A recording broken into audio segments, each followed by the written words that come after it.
What's up, guys? Bernie, Mike. Yeah. Investing lifestyle, where we're investing based off our lifestyle to build that future lifestyle. I'm excited, man. Yeah, me too. Yeah. We just ran through a little bit of networking. Kind of heard Mike's take, my take. Yeah. Last week we had Jesse in the building. Jesse in the house. Bam! We're giving a lot of love to that guy. Yeah, we love Dude, that yeah, I know. He's gonna be coming on probably next month. Okay. Yeah. And then in 2 weeks we got another guy coming in okay. too. So I'm pumped about that. Me too, man. Dude, we got a lot of action going on. Yeah. So today we're gonna be talking about renting out a single family home or duplex. Yeah. Single family, duplex, triplex, and a fourplex. Because then once you get a 5, then it's commercial. Right. And the reason why that's a different topic is because it's a different type of lending. Yeah. You have to have business tax returns, get stuff going that way. So. Yeah. It's a whole different loan, and then your screening's a little bit different. Then once you get to 8, you got to have an on-site manager. So then that's a whole nother game. But so 4 and under, right? 4 and under. Right. So first of all, we could talk a little about lending on that, right? Yeah. Dude, sure. Do you want to talk about that? Yeah. Lending on fourplex, threeplex, duplex, and then single family. Here's something that blew me away over the last couple of years is we can do a FHA loan, first time home buyer loan on a fourplex. I've done them. 3.5% down on a fourplex. And if there's tenants already in there, you get to use that rent as part of your income to qualify for the house. So it's just like you could be buying a $500,000 place for your monthly payment after all the rent would be like what you'd be paying for like a $250,000 place. So it's just crazy. Dude. Yeah, it's pretty cool. Let's dive a little bit into that. Okay. Yeah. So we'll be talking about renting out that on the next video. We're going to be talking about the benefits of a loan from 4, 3, 2, 1 versus going commercial. Okay. Right? Yeah. So let's run it down. So let's assume. So one of the biggest benefits is you can buy as an owner occupant. Right. So which means you got to live there. Mm-hmm. So you can't be if you own a house, you definitely got to get a renter in there, or you got to sell it. So that's the big thing. You got to prove to the bank that you're going to live there. Which that's you're probably going to do that, right? 100%. Yeah. 100%. And then live in the nicest unit, or maybe rent out the nicest unit to get the most money and fix up the unit that's not that nice. Yeah. It's a fourplex, can't be that nice, right? So we keep messing around, but no, in reality, so that's one of the biggest benefits of investing in a fourplex and under is because you don't have to put much capital down, right? So once you get 5 and over, you have to do minimum 20, sometimes 25, sometimes 30, depending on your credit, depending on your past experience. Yeah, and I used to be a commercial lender, but I'm not right now. And the last time I was before the crash, so I'm not 100% on the commercial, but definitely I'm on top of the residential. Yeah. Commercial's like 20, 30, but then residential, if you're 3.5. Yeah, if you're moving in, 3.5%. Yeah. Which is unbelievable. Right? So that's on a $500,000 place. That's less than $20,000. That's $17,500. It's 20. Yeah. So you can buy a $500,000 property that's generating income, which is $20,000. Yep. That's crazy. That is crazy. That's absolutely crazy. Another benefit is the low interest rates. Yeah, interest rates, I mean, because it's a residential, you're getting the residential rates, which FHA right now, we're talking about like low 4s. Yeah, commercial probably somewhere 5.5, 6, 7, something like that. Man, it's so crazy how cheap money is, right? Because think about it this way, if I brushed this a little bit on one of our videos too, is like, if you can get a loan, right, for 4%, right? And if you can make 8%, right, you're doubling your money there. Yeah, doubling your interest. Yeah. Well, where does that other 4% go? It goes in your pocket. Exactly. Yeah, right. Exactly. And obviously, it's not that easy. Right. You got to pay the principal, but you're building an asset at that point. Yeah. Exactly. But that basic principle is what you were saying. If you can make more on an investment than you're paying on the interest, then it's okay to pay that interest.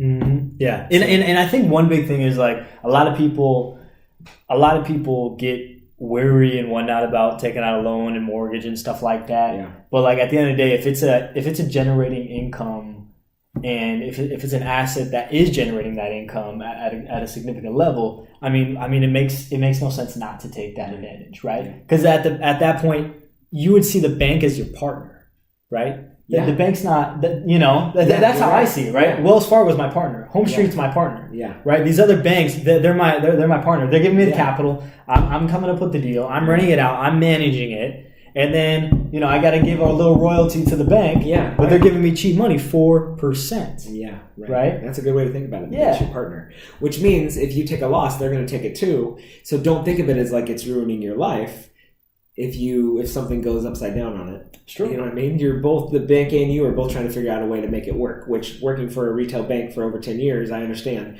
The bank doesn't want to keep the house. They're going to do whatever they can to make sure you stay in that place. That's true. Yeah, because they make money off of loans. They don't make money off of selling they're not assets or real estate and stuff like that. Yeah. So that's a few benefits right there. So less capital, low interest rate. Yeah. Another thing is the terms, right? You get 30 years. Commercially, usually like 20. Yeah, 15. And sometimes there's a balloon on there. Yeah, right. Right? And a balloon would basically be where it's fixed for, let's say, 10 years, and then it balloons up to like a high amount of payment. Right? So usually you got to refinance before that 10-year mark come, or 7-year or 15-year, whatever the terms might be. But then you might be in a situation where you can't refinance, right? Yeah. Either like the asset went down a little bit, the economy went down a little bit. So it doesn't have that security where if one of my properties that I have a 30-year term on, right? In 10 years, if the market tanks, right? Yeah.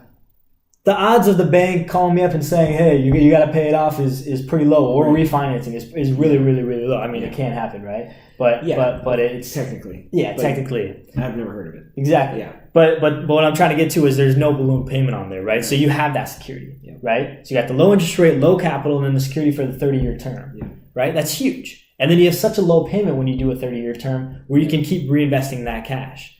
Right? I mean, there's two ways. You can go the 15-year or the 30-year, right? You pay it off faster or not. Right. But I think that's just based off of your style.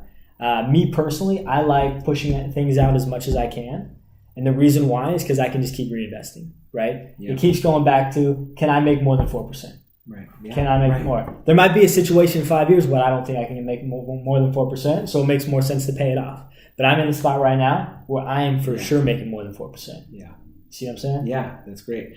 Yeah, because the market's increasing at more than 4% per year. Mm-hmm. Yeah. And another thing that I think, I really, really think that leverage, which is essentially, you're leveraging the property to when you get the loan and whatnot, is one of the biggest factors why I invest in real estate. And this is why. All right, this is why. If I buy a $250,000 house, let's say I put 5% down because I don't want to do FHA. I just do 5% down. How much is that? $12,500 for 250? Yeah. Yep. $12,500. Yep. Okay. Now let's say over 2 years it goes up to $300,000. Right. Right. So, which in this market not unheard of. Yeah. Definitely not unheard of. Right. Because normally if you were to invest in the stock market, $12,500, right, and if it goes up 10%. Then you get your you get your $1,200. Yeah, $1,200. Yeah, $1,200. It's not that bad, right? 10%. Right. You'd be happy about that for sure. You would be psyched about it. Super pumped. Yeah. But in real estate, if the property goes up 10%, right, and you only put $12,500 down, your investment doesn't go up 10%. Right. It goes up substantially more. Yeah. Right? 100%. Or no, 200% at that time. I don't know about 200. Because meaning you only put 12.5 in and 10% is $25,000.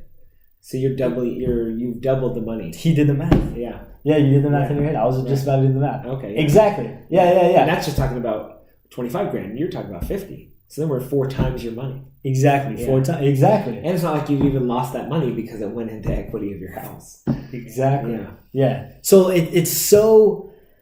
It just amazes me. When you put it like that, it is pretty unbelievable. It's unbelievable. Yeah. Granted, if it goes down, then you lose an unbelievable amount of money. But then that's when it comes into, you buy the right property, right? You have a 30-year term, right? So you can withstand that. You have you're going to be paying rent. So real estate over the last 80 plus years is 6% per year, regardless of any crashes, including the Great Depression. And if you think about it, if you bought a house in 96, every 20 years, the housing prices double, including the crash. So you include in 2008, you bought a house in 96, it's worth 3 times as much today. So 20 years. So it's crazy.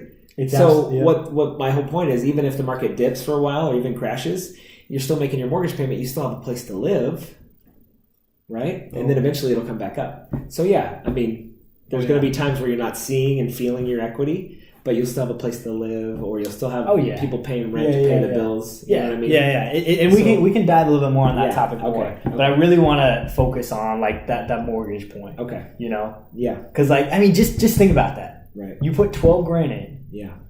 The property goes up 10%. Right. But you actually quadruple your investment. Yeah. Right. Right? I mean, I can tell you an example right now. I bought a property, $237,000. Right? It's worth about $325,000. Awesome. So about $100,000. Right? Yeah. I put in about $11,000 in, and then I put in about another $15,000 to fix it up. So about $25,000. Yeah. So quadrupled your money. Quadrupled in 3 years. Right? And it, you know, and I don't want to keep going along on every house that I own, but the thing is, there's so much power in leverage, dude. There's so much power, and it's just like it's hard for me to speak right now because like there's literally so much power in having a partner that's the bank, right? You put so little capital down, your interest rate is so low, and then you can use leverage to expand your initial capital by times 3, times 4. It's just unbelievable. Yeah. And that's actually changing the way I think about my job. You know, I'm a loan officer. So really, I'm a representative of a partner in the transaction. And I think that's going to change the way that I do my job. So, dude, that's powerful. Dude, that's really powerful. Yeah. Yeah, because then what that will really help me do on like a human level is look at the person in the eye and be able to say, all right, dude, we're about to get into this thing. Are you sure you really want this? Like, it'll help me do that last little extra check about, all right, we're in this thing now, right? This is what we're doing. So yeah, that's really cool. Boom, man. Yeah. Dude, we talked for a while. It's been 12 minutes. Yeah. So just to recap, if you're investing in real estate, there's a huge benefit in investing in a 4-plex, 3-plex, 2-plex, and one, just because of what we just talked about. Yeah. Low interest rate, low capital, and then you get that leverage right there that you can capitalize on. Yeah. So hopefully you guys learned something right there. Excited for the next video. Yeah. Right? Yeah. Peace out, guys.